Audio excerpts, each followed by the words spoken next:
This episode is brought to you by Energy Outreach Colorado. Energy Outreach Colorado is a statewide nonprofit helping income-qualified Coloradans pay their energy bills. They support hardworking families facing tough choices between paying utilities and buying essentials like food. Programs range from utility bill assistance to emergency furnace repair to community solar and energy efficiency work. Learn how Energy Outreach Colorado is creating affordable energy solutions for Coloradans at energyoutreach.org. That's energyoutreach.org. This episode is brought to you by the Denver Art Museum. Immerse yourself in the stars we do not see, Australian Indigenous art, the largest display of Australian Indigenous art ever presented in North America, now on view at the Denver Art Museum. This exhibition offers a captivating multi-layered experience featuring 130 works by 142 artists drawn exclusively from the National Gallery of Victoria's world-leading collection. These works will introduce you to the art, resilience, and depth of the world's oldest continuous living culture. On view now through July 26th. Visit denverartmuseum.org to purchase tickets. That's denverartmuseum.org. Welcome to CityCast Denver. I'm Bree Davies, and here's what Denver's talking about.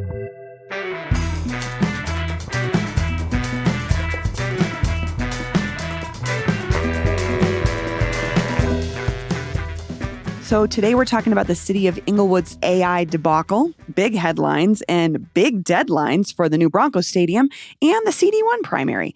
Westward editor-in-chief Patty Calhoun, hello. Hello, how are you? I'm good. I wanted to talk to you about a story that Westward brought us last week, which is funny and interesting and telling about cities and AI right now. But Hannah Metzger at Westward wrote, in honor of its renewable natural gas system, the city of Englewood shared on social media this video last week. But part of this, a huge part of the overshadowing of what they were promoting was the fact that they used AI to make this video, right? And you know, there's a lot of data and conversation around AI and the growth of AI in the United States right now, and what it produces when it comes to Yes, AI uses a lot of energy. We've heard about what's going to happen with data centers and everything else. So, number one, the irony of Englewood using AI, and they didn't admit it initially, but people busted them pretty quickly. It's so obvious. So using AI to even create this in the first place was horrifying. But hilarious was you can see what AI can do. It created a skyline, Denver skyline, and the cash register building is in there. It's actually in there twice. Once it kind of looks like the actual building, and there's also an actual cash register that somehow AI prompted it, AI put in. So if you look at our story on westward.com, you see this really great view of the downtown skyline complete with a real cash register. What I find is funny is all the things that Hannah pointed out in this article that are fakes. Obviously, the number one sign of our skyline and that a human has not created this is a messing up of either omitting the cash register building altogether or apparently interpreting it as an actual cash register. But Hannah also reported that it was, so after the city posted it, they didn't take it down. Most of the comments were negative or pushing back against the use of AI, but they sort of rephrased it and said, hey, update, we just want to let everyone know this was, quote, prepared with the assistance of AI tools and has been reviewed for accuracy by the city staff. And I was like, does the city staff know about the cash register building? Well, it's Englewood, not Denver, so I guess Fair. not. But or maybe they just thought it was as hilarious as I did. Yeah, that was the most obvious one to a Colorado person, right? But then the other sort of telltale signs that are there are like, as she points out, cartoonishly animated people that either have too few fingers or fingers fused together. The American flag waving in the wind only has 11 stripes instead of 13. I did notice this, the language on multiple background signs is unintelligible gibberish. So, I mean, just the saying it was reviewed by staff, it was sort of was a punchline to me, but... Right. I mean, there's a good reason not to use it. I understand AI, if you have scarce economic resources, sometimes can help on some of these projects. Sure. But the question is, if you have a staff, why can't they produce this? Isn't it worth paying some money? And it's not just economic resources, but certainly the energy issue. Yeah, and I think too, we've seen the wonders that can happen on social media with just the technology that exists for, influencers and other folks to make. I could see a person making this video with a couple like it's not that it's not hard. Like it's time consuming, I would say that. But I could see someone going down, taking some photos of the wastewater plant, taking some video, and then just throwing something together with a human, like with a human script and being just as effective, Have some talking heads. It may be boring, but let's face it, you're not doing this to be entertaining. You Right. feel like you should educate your constituents. If it's boring, that's the way it goes. But they deserve the facts, not a fancy little made up thing. Well, and I think that gets to this other thing I'm thinking about, which is like, this is a city government. Like, I want to feel confident in my city government. And I wonder when things like, because this is not the first time, right? I remember Denver last year, the Vibrant Denver Bond.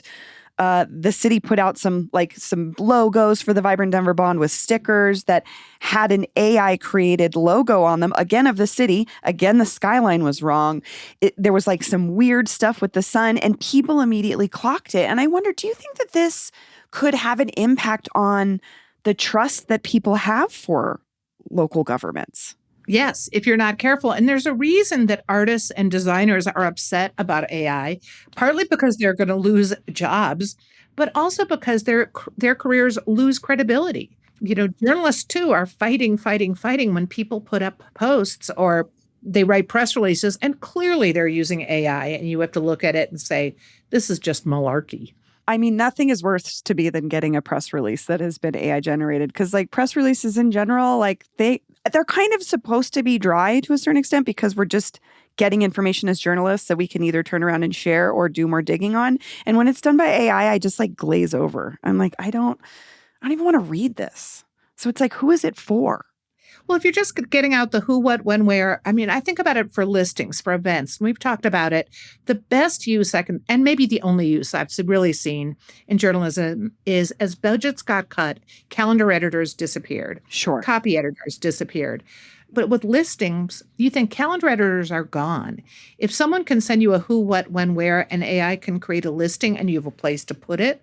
Yeah. If there's a way to scrape listing information just for info for people who are trying to plan things with cultural events, it's never going to be a review. It's never going to be anything critical or curatorial, but just even to get the info out, maybe AI will help in some ways. And there are efforts being used that way right now to come up with calendars. Which is something that's like a little peel back the curtain, but anybody that's worked in journalism, at some point you have maybe been I've done it. You've been in charge I of. did it this morning. Yeah, you do calendars. You go and you look for events happening, and then you try to go to those websites and find the information. And sometimes it's not clear where it is or what time it is. And like I would say that's the one perfect use case for AI in the world that we work in. But when you were talking about editing, it made me think about our mutual friend, retired Westward editor of many decades, Jane Lee, and how, she was just an invaluable source of information, not just because she has the grammar down, but she knows the city.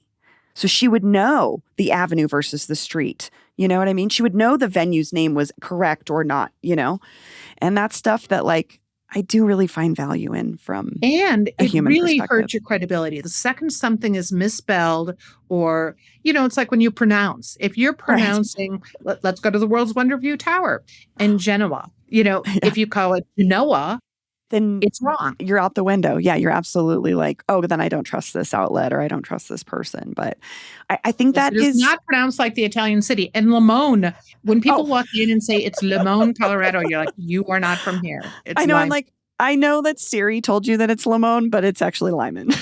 Yeah. So remember, Lyman, Genoa. There's some others too. We could do Araba is just down the road. Mancus, not Mancos, stuff like that. But I think it's interesting in the context of a governmental agency for sure. Is like, this is where I want the most accurate information. So I think I understand why people were upset about this. And you do wonder if the people who produced it checked with their supervisors first and said, I'm going to use AI. Because you should, whenever you use it, we have a rule here, you have to reveal why you used it. And it may be you're just transcribing an interview, but we do not use it in any writing. I would say transcription also. Something journalists, I remember transcribing an interview between you and Gustavo Arellano, and it took me like 8 hours to transcribe it as a human. So that's like, again, where AI is amazing. But I do just want to say before we move on that the city of Englewood says that they have pulled back. They're pausing their use of AI and reevaluating their sort of their guidelines to hopefully catch something like this in the future. But definitely something to But you can watch. still see the cash register building on westward.com, so don't miss it. It's a good laugh. Yeah, and watch the video, you guys. It's AI. It's clearly AI.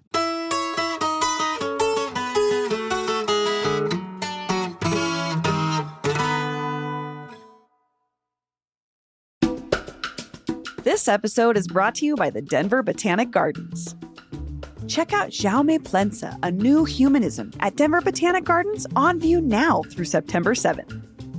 Based in Barcelona, Spain, artist Jaume Plensa is best known for Crown Fountain, the immense portrait fountains in Chicago's Millennium Park. And now you can experience Jaume's work right here in the heart of the Mile High City. Over the course of his 40-year career, he has explored the human experience through figurative sculptures using materials such as steel, bronze, resin, graphite, and ink. Jaume Plensa, A New Humanism is the first retrospective of the internationally acclaimed artist's work in the United States and explores his career-long engagement with themes of personal introspection and collective harmony. Plensa's towering sculptures are on view in the gardens, along with seated figures, portrait busts, and more in the galleries. Exhibit is included with admission to the gardens. For tickets and more information, visit botanicgardens.org. That's botanicgardens.org. This episode is brought to you by the Vail Wine Classic. Featuring international wines and spirits, as well as Colorado's home favorites like Carboy Winery, Outer Range Brewing, and Woody Creek Distillers, the Vail Wine Classic is where it's at. While being wine-centric, there's something for everyone at this amazing weekend in the heart of the Rocky Mountains. At the Grand Tasting, drink lovers can enjoy unlimited samplings of over 300 wines, spirits, and brews, spanning everything from West Coast vineyards to Argentinian makers and gourmet local food. The Vail Wine Classic, happening August 6th through the 8th, includes programming such as sommelier-led wine hikes, paired lunches and dinners at Vail's top restaurants, and an exclusive sunset showcase called Best of Fests, featuring 90-plus rated wines overlooking the Gore Range. Ticket prices go up as it gets closer to the big event, but you can save money by buying sooner. Just use code CITYCAST at checkout for $10 off. For tickets and a full schedule, visit VailWineClassic.com. And don't forget to use code CITYCAST for $10 off. Okay, we are moving on, and we're talking about the latest on the future of Burnham Yards. So news broke on Friday that the Denver Broncos have officially finalized a deal with the state of Colorado to purchase Burnham Yard. I'm sorry, it's Burnham Yard. I keep adding an S to it. For $45.8 million. The team has also reiterated their plan to build a new stadium with a retractable roof and entertainment district centered around this former rail yard. They say they're still on track to have the stadium open in the spring of 2031. Which feels kind of soon. Patty, do you think this is a realistic timeline? Well, with the right amount of money, I think it's possible. One of the other things we have to remember is because CDOT, the Colorado Department of Transportation, had originally purchased this parcel for $50 million, it's already been remediated, largely remediated environmentally. And that's one of the big issues on this, which is just the studies for remediation can really take a long time. That's out of the way. So what will take time now are the plans to build on it, not to remediate it. So it's within the realm of possibility. If they can get the planning through, the city of Denver will do everything they can to make it happen on time. Yeah, no, and that's a good point about the remediation because, that's the environmental stuff that they have to deal with, it being a former rail yard and everything. But if that part is out of the way, that does feel a little bit more like, okay, they could be on track once they have that out of the way. But we know buildings things are, And let's remember, this is just 1/3 of the land they're looking at for this whole entertainment district. This is the actual stadium land, which also makes it easier for cleanup because you don't have to clean up to the same level as if you were building houses on it. if you Oh, were having okay. people walk around. You're putting a lot of cement down there. Okay. So I think it probably would pass muster. I've been over there. Have you? It's really fascinating. There, old roundhouse, all these old buildings, and there were plenty of chemicals dumped there. Oh, for sure, for sure. And like, I mean, I drive over that section like almost every day because it's the way I get in and out of the city. And I also just think about, there's been so much graffiti over the years, and I'm thinking about all of the graffiti artists that have probably exposed themselves to awful things. But so it's good that it's being remediated. But that's a really interesting point too, Patty, that like housing is not being built in that particular part of it. So at least the cement maybe will cap it off or Will cover things. I mean, it's always interesting. For example, one of the issues at the Coliseum is what's under that giant parking lot. Because when you oh, talk about redevelopment, that was also used as a dump for a while. So, one of the things about redeveloping any space is what's under that you're oh going to my have to God. build. I mean, I think about Cherry Creek, the area of Cherry Creek used to be a Yep, dump as well. Like there's the so many main areas. dump. And I would just say too, I mean, I was joking about the graffiti artists being around there, but like humans live and have lived around there for, over a century. So, I mean, in some ways I think this is great because that hopefully is cleaning up something that should have been cleaned up a long time ago, but it remains to be seen the community benefits agreement component of this and how things really go for the folks that have lived in that area for a long Right. time. And they're going to be putting up with traffic. And what's going to happen to the people whose land isn't wanted? I mean, the people whose land is should be made whole and then some. But Yeah. the Broncos have been buying up some of these other parcels kind of secretly over the last 2 years. It's good to keep it in Denver. I think it's good. I mean, the state has gone out of its way to help with a grant for $5 million. There will be a lot of infrastructure put in. How much on the hook we're really going to be, that also Mm. remains to be seen. And the deal, although it was announced that it was in theory, it still doesn't close till fall. It's pushed back. Yes. Yeah, I saw that as well. So yeah, it's not exactly a done deal, but it's pretty close. I also saw last week that the Summit FC's temporary stadium being built in Centennial has been delayed. Do you think that there's a chance that the Broncos Stadium getting built and open before the Summit FC Stadium in Denver that's supposed to be done in 2028? Is that a possibility? Well, it is because once the temporary home is built, they would be able to play there for a while. I mean, the whole deal was to then trade it with Cherry Creek Schools, I think, to let them use it. But Cherry Creek Schools, in the meantime, does have facilities. So if Okay. it went slowly, if the Denver build went slowly, it could happen. But this isn't it being built in China right now? Most of the temporary thing is being built in China, and that could be part of the delay. Oh, interesting. No, I didn't know that piece I of thought it the was being prefab. conversation. Okay. I mean, this idea that we're actually building two stadiums at the same time in Denver is really interesting to me. I don't know. I don't know if that like is a sign that we're doing well in a certain sense or if we're just making deals at the same time, but I don't know if we've set that kind of precedent before. Two major stadiums being built at the same Well, we time. did a major ball field and a major airport the same year Mm, in 1995. So think good about point. that. It's kind of building your way out of a depression or an economic. Now, obviously, the airport started much earlier than Coors Field. They just happened to open within 2 months of each other, pretty much. God, I didn't even make that connection, but you're so right. Like those are Because the two airport was late and Coors right. Field pretty much went on time. I mean, they originally played in the old Broncos Stadium for the Yeah. first 2 years, but then moved to Coors Field. And what was that, April 95? And the airport opened at the very end of February 95. God, the 90s in Denver. I mean, our ups and downs story. It's just one of our many ups and downs. So Nine News reported that the Colorado Department of Transportation bought the site in 2021 for $50 million. We were talking about this earlier. So the Broncos are paying a little less. What do you think of that sale price? I mean, it went from 50 to 45.8.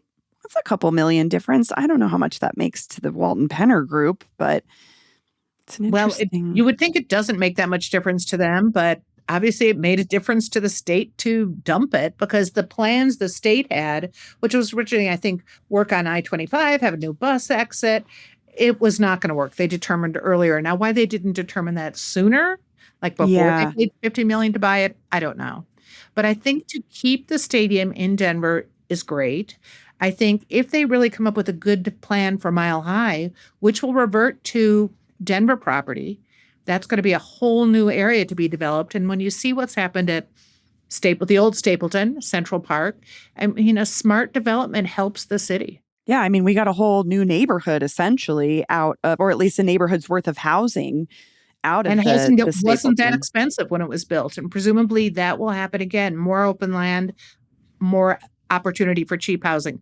And let's face it, no one is going to be building really expensive housing over by the old Mile High or even by the new Mile High, unless it's a couple really penthouse condos from which you can Well, watch the game. and this is all part of this bigger project of the redevelopment of this whole section of the city. So I'm still thinking that even if they close Elitch's, I don't imagine. I mean, they say they're going to move it, but like, who's opening a theme park or an amusement park in like the late 2020s?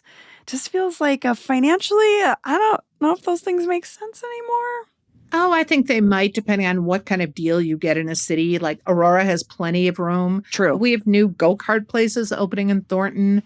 There are a lot of those entertainment type places that are opening.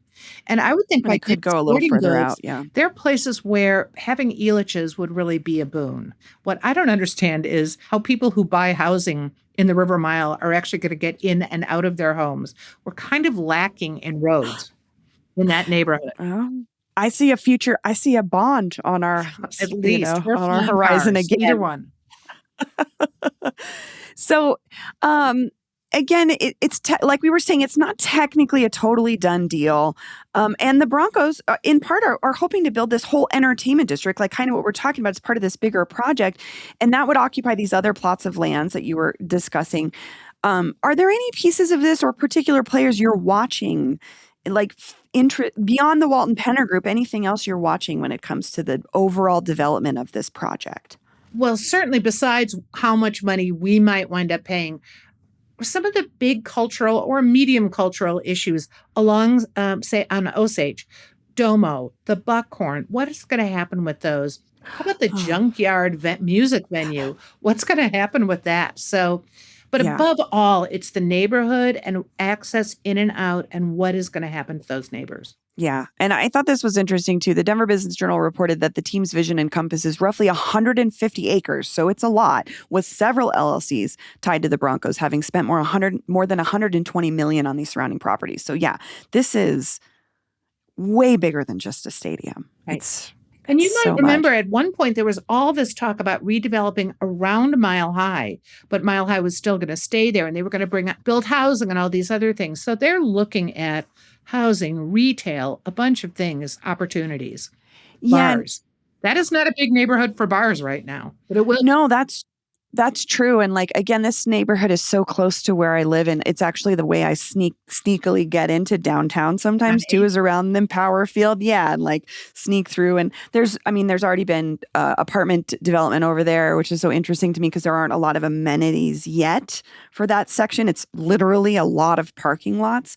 So I think it'll be cool to re-envision what could happen on the existing Bronco Stadium site, Right. because that land's like right off of Federal. It's actually like right off of a huge commercial and residential area to begin with. So, And I mean, as long as the neighborhoods are made whole somehow. Yes.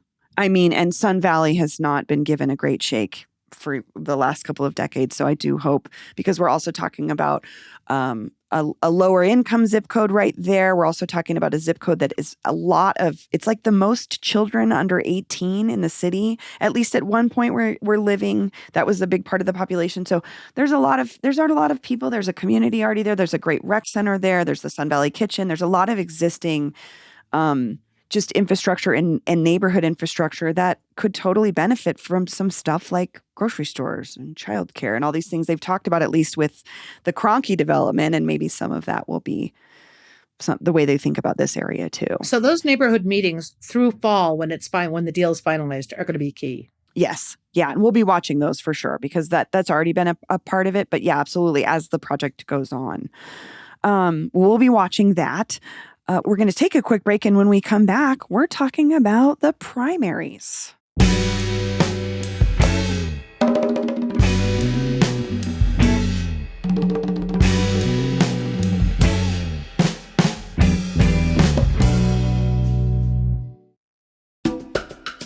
This episode is brought to you by Cozy Earth.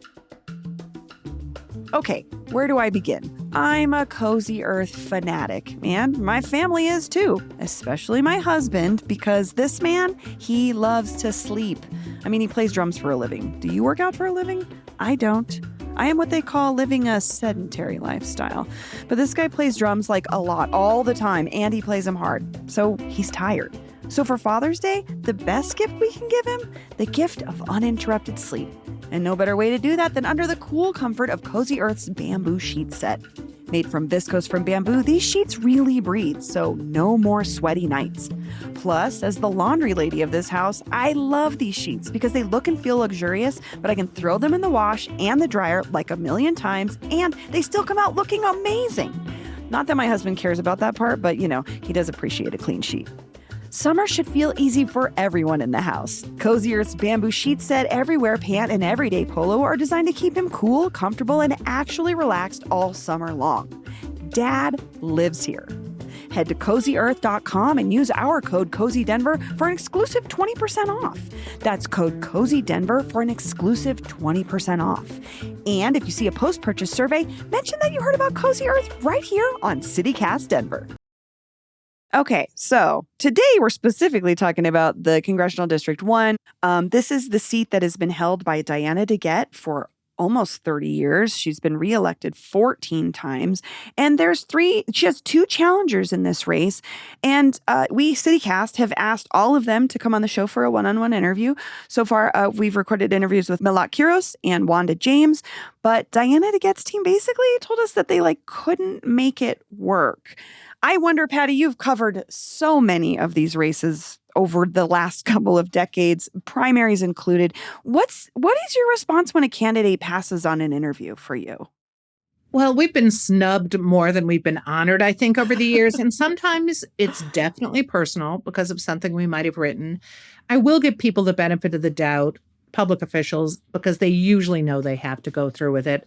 So it just can be really hard to schedule. I would say in this case, for CityCast with your audience, they should move heaven and earth to be able to give you a few minutes, at least a few minutes. Whether she's driving somewhere, it doesn't take that long. I would say you would be flexible, I'm assuming. He should do it. She needs your audience. Because the fact that Milot and Wanda are doing as well as they have, the fact that there was even an open space for them to think they should get into the primary indicates that it's time for Diana to reconnect with her constituents. Do you think she's seeing this as the challenge that folks are seeing it as? I mean, I think thinking about the Democratic Assembly when Diana squeaked by with just enough delegates to get on the ballot that way, challenger Milot Quiros received almost double of DeGette's votes.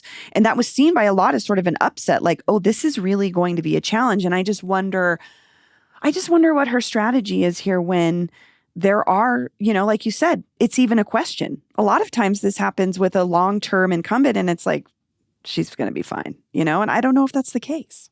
I think it speaks to people tired of the same old faces. And I don't mean to label Diana as an old face because I've got one too. If you've been around for a long time, it's a challenge. Sure. Don't forget, Pat Schroeder was in office forever. And were people really tired of her at the end? I don't think so. Part of it was she was out there all the time and she really spoke up. People paid attention. There was more media covering her. That's the other thing. And she had a very good constituent office, which kept her face in the forefront, and they were always doing things and keeping things going. It's not a surprise that Diana DeGette, just instead of the Assembly's petitioned on, it's what Barb Kirkmeyer did. And you can hardly blame her for not wanting to go up against the crazy pastors in the Republican Party. It's kind of a waste. So they did. I mean, Scott Bottoms did the best on that one. That is not exactly who you think should be the next governor of Colorado. So the showing on that doesn't mean quite as much, except that there's definitely interest in other candidates. I think what might save Diana from an embarrassing upset is there are 2 challengers, and they're both good. They're both interesting challengers. Wanda James has been around forever. She's a CU regent. She's a businesswoman. She's a vet. She's a really interesting candidate. Milot is an interesting candidate who brings in the progressive younger voter. Yes. So those two might cancel out those who are looking for another face. And I know that that's always a conversation when there maybe is two candidates that are similar, or there are two candidates going up against an established candidate. Like, I mean, but that's a choice those campaigns would have to make themselves. Right. They know. I mean, and that's going to be what we hope happens for those of us who just don't want to have to cover either Victor Marks or Scott Bottoms, both of whom would be great to cover as journalists. It'd be fascinating. But for a real governor, you kind of hope their votes knock each other out and that Barb Kirkmeyer is able to exit the primary as the Republican candidate so we could have grown-ups in November. I know. I was like, that's such a different race. So, I mean, not just for a different office, but the tenor of the conversation, like, what the candidates are saying. And yes, pedophilia has not really come up in District 1. And in fact, I don't think anyone's talked about demons in District 1. I don't even know how to comprehend that. But it's what makes Colorado politics interesting. I'll give it that. Oh, definitely. But that doesn't mean we want to cover it forever. We don't want to have to cover a demon hunt out of the governor's office. Well, I also appreciate you saying that, like, that she should want to get in front of our audience. And I mean, obviously, that's going to be my argument, too. But like, we have an incredibly engaged listenership. Like, folks come to us to hear conversations directly with these candidates. So I would hope maybe there's a change of heart at some point, because also we want to give a more complete picture of this race. And it would be so ideal if we could have all three candidates. We ask a lot of them similar questions. Like, we're trying to make it a presentation of like, these are the three choices. But I also understand, you've been in this business for so long. Maybe maybe she did have something rubbed her the wrong way that we said, or like, that's, every outlet has their own perspective. We come with our own reputations. Like, I understand, but at the same time, like, voters want to hear from her. But unless you've heard something like that, and in fact, if that is the reason, I think they owe it to you to say, we have issues. Can we talk about those? You don't have to talk about them on the air. Totally. You can talk about them before you agree to the interview. But as a public official, you're accountable to the public, and the media is representing the public. You're the voice that is getting to on behalf of the public, especially when you read comments and you've got questions that are coming from the public. So if they have an issue with you, they should let you know, and you should talk it out, because presuming if she is reelected, you're going to need to keep talking to her. You're going to keep reporting on her. Yeah. And I will. It's truly a scheduling issue, they should be clear about that. But I'm guessing you're accommodating. It's not like a debate that can't be moved. Right. And for the record, they have not expressed to us that there was any sort of negative feelings or anything. They did genuinely say, like, it's been tough to schedule for her, which I understand also. She's still a sitting congressperson. Right. She's still working. But, maybe we can nudge her to come along.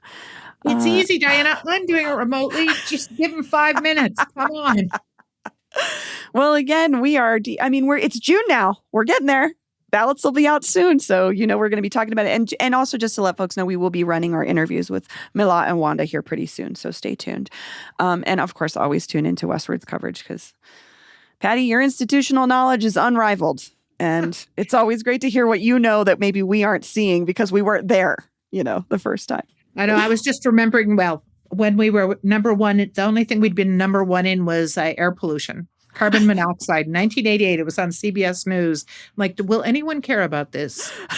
But it's ozone season starting today. So. It's true. Mm-hmm. So, and we've got a brown cloud back. Well, Patty, thank you so much for joining me. Thank you. And remember, Diana, look how easy this was. I didn't even have to leave my office. And you guys didn't even come to the office. Patty said it, not me. But the door's always open.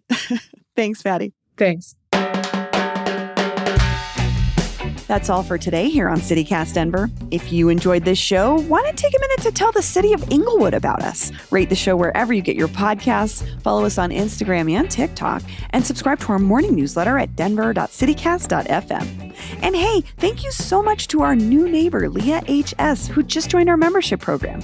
You can support this show and get great perks by becoming a CityCast Denver neighbor today at membership.citycast.fm. We'll be back tomorrow morning with more news from around the city. See you later.